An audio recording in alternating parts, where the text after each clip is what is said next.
Tulsi Gabbard. Aloha.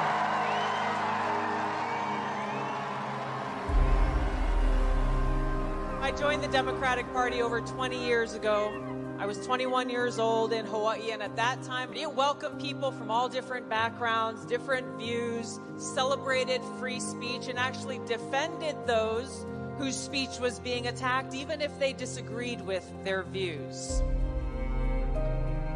It was a party that stood up for the little guy and represented our values of freedom and liberty in America. I left the Democrat Party because now it stands for the exact opposite of all of those things. Free speech is not an absolute.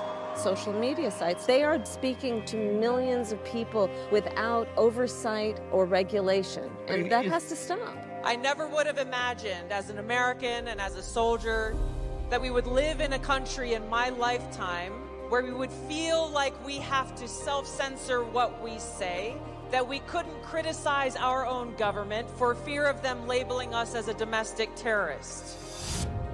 We are closer to the brink of World War III and nuclear war today than we ever have been before, directly because of the Harris-Biden administration's foreign policy. Too many Americans are struggling just to afford the basic necessities of life. No matter how many times we've heard Kamala Harris and Joe Biden over these last 4 years tout and celebrate how Bidenomics has been great for America, America's economy is strong. Polls consistently show that a majority of the American people disapprove of the president's handling of the economy. Guess what? It's working. Over half of Americans earning a six-figure salary report that they're actually living paycheck to paycheck. Bidenomics is working. It is actually working. The number of homeless people on the streets and in shelters across the U.S. increased significantly this year. Bidenomics is working. it's almost as though they're speaking from an ivory tower, saying how great they are and patting themselves on the back, while people are struggling for crumbs on the streets. This election really isn't about the left versus the right. It's about choosing, we the people choosing our government and the choice between freedom versus tyranny. The Department of Defense under Biden's authority quietly codified its right to deploy lethal force against its own citizens on American soil. I'm proud to endorse Donald Trump in this election because he is our best hope.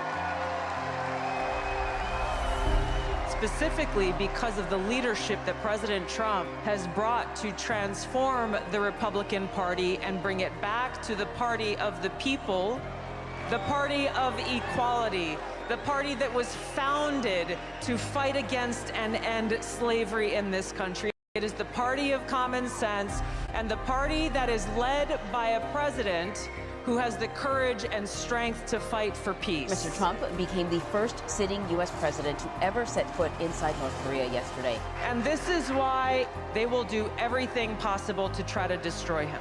Because this man has the courage to take them on and root out the deep rot of corruption in Washington. My message to my fellow Americans, regardless of your political affiliation, now is the time for us to stand together to save our country. A vote for President Trump is a vote for a big open tent party that welcomes people from all backgrounds and all walks of life. A vote for President Trump is a vote to express our deep love for our country and our appreciation for our God-given rights and freedoms enshrined in the Constitution.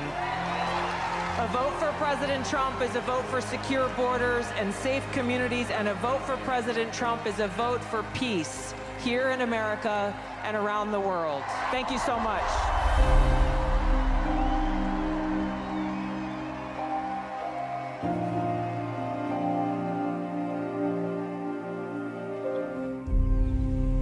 Paid for by Maha Alliance and not authorized by any candidate or candidate.